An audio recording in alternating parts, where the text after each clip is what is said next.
사랑에 빠진 게 죄는 아니잖아. 예, 인생을 바꾸긴 했네요. 아, 재벌과 이혼하면 얼마를 받을 수 있는 거야? 혹시 변호사님은 누구 편이세요? 누구 편이냐? 정말 진실은 누구한테 혼내냐? 안녕하십니까, 문종탁TV 구독자 여러분. 이혼 전문 문종탁 변호사입니다. 형사 전문도 하지만 이혼도 전문이죠.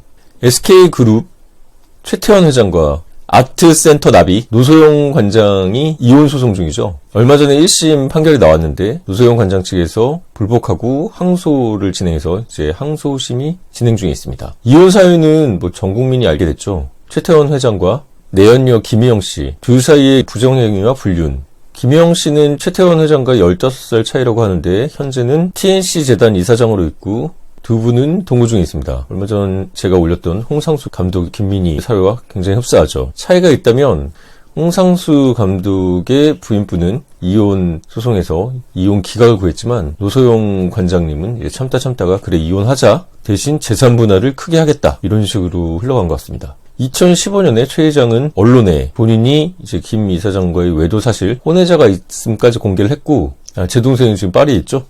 파리 사진 보이십니까? 제가 파리에서 있었던 사진들인데요. 두 분은 이제 작년 2023년에 파리 루이비통 행사에도 공식적으로 참석하고 그랬다고 합니다. 사진 보이십니까? 이사장은 75년생으로 알려졌는데 굉장히 동안이네요. 저도 동안인데 최태원 회장은 김 이사장을 자신의 인생을 바꾼 여자라고 표현했습니다. 인생을 바꾸긴 했네요. 김 이사장도 이제 인스타그램에 본인의 사진을 이제 당당하게 올리기 시작했습니다. 미국이나 이런 외부 선진국들 같은 경우는 파탄주의라고 하죠. 그래서 혼인이 이렇게 파탄나고 사랑이 끝났다 그러면 이혼을 쉽게 되는데 우리나라는 아직 유책주의자입니다.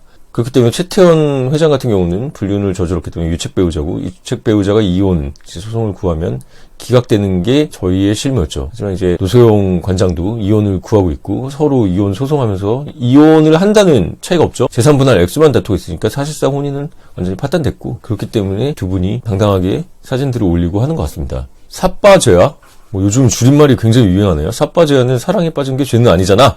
부부의 세계 보십니까? 예, 여기 극 중에 이태호가 했던 대상이라고 하는데 사랑이 당연히 죄가 아니죠. 믿음, 소망, 사랑 중 제일은 사랑이죠. 하지만 불륜은 형사상 죄는 아니지만 민사상 불법행위는 맞습니다. 상간자와 외도로 인해서 결혼생활이 파탄났다면 상간소송으로 이제 상간남, 상간여행에도 유자료를 청구할 수 있겠죠. 노 관장도 상간녀라고 표현하기 좀 그렇고 동거를 하시는 김희영 씨를 상대로 무려 30억 원의 손해배상 청구 소송을 냈죠. 노 관장님 측에서는 이 김 이사장 때문에 혼인이 파탄됐다고 주장하고 있지만 반대로 최 회장 쪽에서는 김 이사장을 만나 당시부터 이미 혼인은 파탄돼 있었다. 그러니까 상간녀 때문에 이 혼인 생활이 파탄난 게 아니라 이미 파탄난 혼인이었다라는 것을 주장하고 있다고 합니다. 1심에서는 위자료 인정이 됐죠. 위자료는 당연히 인정이 됐는데 금액에 대해서는 우리나라 아직 징벌적 손해배상이 아니기 때문에 30억이 다 인정될 가능성은 낮아 보입니다. 그리고 무엇보다 여러분들이 관심 가질 부분은 재산 분할이겠죠. 재벌과 이혼하면 얼마를 받을 수 있는 거야? 이렇게 관심이 되게 많으실 텐데 1심에서 노 관장님은 최 회장님에게 1조 3천억 원을 재산 분할을 청구했습니다. 그 이유가 SK 주식 때문이겠죠. 하지만 1심에서 재판부는 노 관장의 주장을 받아들이지 않았고 재산분할로 665억 원을 인정했네요. 665억 원이면 일반인들한테 엄청 큰 돈이죠. 하지만 항상 비율이 중요하니까요. 인지액 엄청 크게 들어서 소송했는데 변호사들한테도 변호사 선임료나 엄청 많이 드렸겠죠. 그런데 1조 3천억 원의 청구에서 665억 원 인정됐으면 한 5% 정도뿐이 인정이 안 된 거잖아요. 그러니까 항소를 했겠죠. 자, 지금까지 최 회장과 노 관장의 이혼, 항소심까지 진행 경과에 대해서 알려드렸는데요. 궁금하신 거가 어떤 거 있는지 한번 시청자 연락을 한번 받아보겠습니다. 자, 시청자분이 옆에 계신데요. 물어보시죠. 변호사님, 특유재산이 무엇인가요? 제가 특유재산 아까 전에 얘기를 드렸었네요. 1심 판결에서 SK 주식이 재산분할 대상에서 인정이 안 된 것은 SK 주식은 최 회장의 특유재산이라고 했기 때문입니다. 특유재산이 뭐냐면 부부 중 일방이 혼인 전부터 가졌던 고유재산 있잖아요. 그리고 부부 일반이 혼인 중이더라도 단독 명의로 취득한 재산을 보통 특유재산이라고 합니다. 그러니까 우리가 결혼할 때 공동 명의로 해달라 이런 게 다 이유가 있는 겁니다. 공동 명의로 하면은 부동산이나 이런 재산 같은 경우 명의가 굉장히 중요하죠. 이 명의가 사실관계가 다르다고 주장하는 사람이 입증해야 되기 때문에요. 특유재산이라고 보는 것이고 또 혼인 중에 취득하더라도 본인 명의로 취득한 주식들이니까 본인 주식이 본인 재산이다, 특유재산이다 이렇게 주장했던 것 같습니다. 특유재산은 원칙적으로 이혼소송 시 재산분할 대상이 아닙니다. 하지만 특유재산이라도 상대방이 그 특유재산의 유지와 증식에 기여를 했다면 재산분할 대상이 됩니다. 최태원 회장과 노소영 관장 같은 경우 결혼 생활이 34년이 넘은 걸로 알고 있는데, 심지어 최태원 회장은 유책 배우자였고, 솔직히 주식회사 SK가 국내 굴지의 대기업이 될 데에는 이동통신 사업이 결정적이었죠. 그 이동통신 사업권은 노소영 관장의 아버지 노태우 전 대통령 때 SK가 이동통신 사업권을 가져와서 할 수 있었던 것이었는데, 그렇기 때문에 SK 주식의 최대 기여는 노소영 관장이다라는 얘기도 있습니다. 뭐 그런 이유들이 있었기 때문에 1심에서 노소영 관장 측도 1조 3천억 원이나 재산분할 청구를 했겠죠. 하지만 1심 재판부는 최태원 회장의 SK 주식은 최 회장이 특유재산이고 노소영 관장의 기여가 없다고 보고 특유재산으로 분할 대상 재산이 아니라고 판결했습니다. 자, 이제 특유재산에 대해서 이해가 좀 많이 가시나요? 네, 이제 알겠어요. 예. 그러면 특유재산은 이혼 시 재산 분할이 안 되나요? 은행 같은 경우는 특유재산이 돼가지고 재산분할 대상이 안 됐죠. 그다음에 대법원 같은 경우 2002스, 벌써 20년이 지났네요. 2002스 36. 중요한 판례 사건 번호 같은 경우는 뭐 저절로 외우게 되는데요. 부부 일방의 특유재산이 재산분할이 되는 경우에 대해서 대법원 판례에서는 특유재산일지라도 다른 일방이 적극적으로 그 특유재산의 유지에 협력하고 그 감소를 방지하였거나 그 증식에 협력되었다고 볼 경우 분할 대상 대상이 될 수 있다고 보았습니다. 아까 전에 말씀드린 것처럼 특유재산의 유지, 감소 방지, 뭐 같은 말이죠. 증식 이런 거에 협력한다고 볼 수 있으면 특유재산도 재산분할 대상이 된다는 것입니다. 노 관장 같은 경우는 최 회장과 혼인기간이 30년이 넘고 자녀는 3명이나 있고, 차마 아까 말씀드렸던 SK 이동통신권 사업에 대해서는 기여를 주장하지 않은 것으로 보는데, 노 관장도 이제 자녀들을 다 잘 키우고 문화재단을 통해서 SK에 기여를 또 했고, 그렇기 때문에 SK 주식도 공동재산이라고 주장한 것으로 보입니다. 935 734 판결 같은 경우는 사안은 남편이 부동산을 샀는데 남편의 아버지, 그러니까 시아버지의 재산을 처분한 그 대금으로 부동산을 구입한 사안이었는데도 부인, 처가 그 부동산을 취득하고 유지하는데 가사노동 등에 대한 내조가 있었기 때문에 상당 기여가 됐고, 그렇기 때문에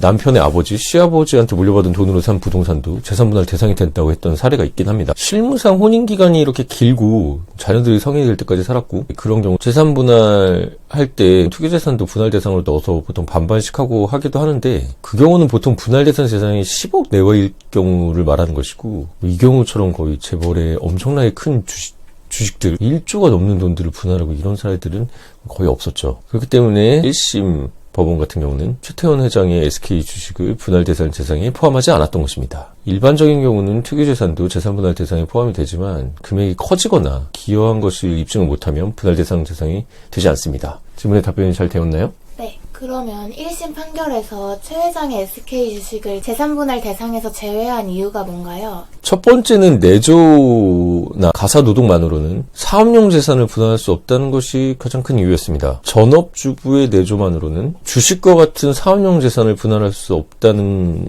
판단인데요.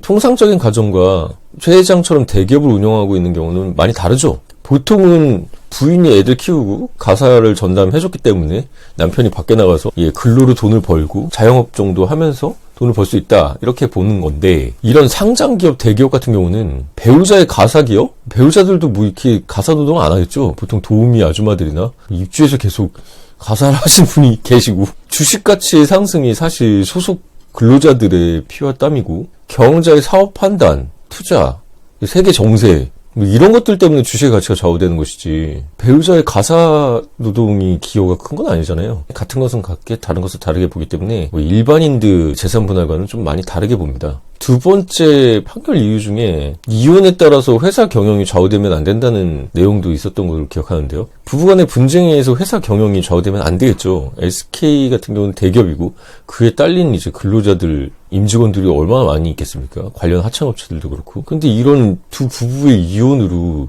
기업 자체가 흔들려 버리고 관련인들에게 피해를 간다면 SK그룹 경영권뿐만 아니라 SK 또 주주들도 있잖아요. 이런 데 악영향을 또 미칠 수 있고, 이혼은 최 회장의 가정생활이니까 사적인 영역이죠. 이거 뭐 거의 1조가 넘는 지분이 움직이게 된다면 이거는 SK 기업뿐만이 아니라 우리나라 경제에도 좀 타격이 생길 수 있는 거죠. 그래서 이런 것도 고려했을 때 1심 재판부에서 특유재산으로 보고 SK 주식을 재산분할 대상에서 제외시켰을 때는 노소영 관장의 가사나 이런 기여가 주식 전체의 기여에 봤을 때는 미비했다고 보는 것이고, 또 사생활의 영역에서 이혼 때문에 SK 주식이나 SK 경영권, 사회 경제적 파장 이런 것도 고려했던 것으로 보입니다.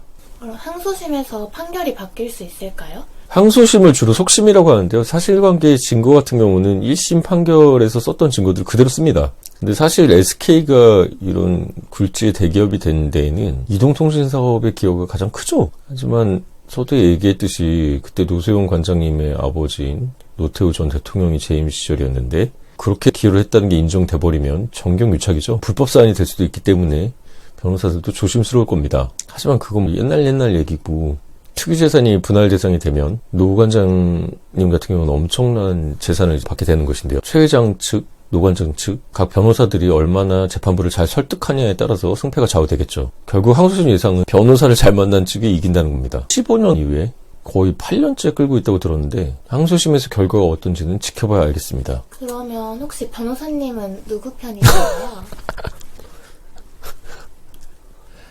저는 항상 의뢰인 편입니다. 그리고 입금받지 않은 사건에 대해서는 편은 없습니다. 하지만 뭐 이런 얘기는 드릴 수 있겠네요. 최 회장님은 사랑을 말하고 있는데 혼인 중에 불륜으로 그것도 혼외자까지 나왔다면 그건 불법 행위가 맞죠. 반대로 재산 분할은 부부 재산의 청산입니다. 자기 거 갖고 나가자는 건데 잘못한 것은 위자료로 내면 되는 것이고 재산 분할은 또 별개로 따져봐야 되는 것이죠. 결론적으로 우리나라도 이제 징벌적 손해배상이 도입될 때가 되었는데 위자료나 이제 손해배상도 재산 정도에 맞춰서 어느 정도 징벌적 효력도 있어야 될 것이라고 생각합니다. SK 대기업의 회장이 위자료 1억? 2억? 뭐 이렇게 내는 것이 징벌적 효력이 있을까요? 위자료 30억 청구하는데 30억도 아무 타격감이 없을 겁니다. 근데 그런 것도 인정이 되지 않죠. 때문에 징벌적 손해배상도 도입하고 고려해봐야 될 때가 왔다고 저는 생각하고 누구 편이냐? 저희 사무실 이름이 저스티스 앤 트루스죠. 정의와 진실. 정의와 진실은 누구한테 있느냐? 예, 제 의뢰인에게 있습니다. 그렇기 때문에 여러분 다 자기가 정의와 진실이라고 생각합니다. 다 자기가 옳다고 생각하고 다 자기가 억울하고 하지만 1심에서도 보았듯이 결국은 재판부를 잘 설득하는 변호사를 선임한 사람이 이깁니다. 특유재산, 분할 대상 재산이 될 수도 있고 원칙대로 제외될 수도 있습니다. 변호사를 누구를 만나냐가 굉장히 중요하실 거죠. 때문에 이혼 소송이나 뭐 상간 소송, 재산 분할 특히 궁금하신 점이 있으면 위에 전화번호로 상담하시고 변호사 선임할 때 빨리 입금하십시오. 먼저 입금한 분을 위해서 최선을 다해서 싸워드립니다. 지금까지 문종탁TV의 문종탁 변호사였습니다.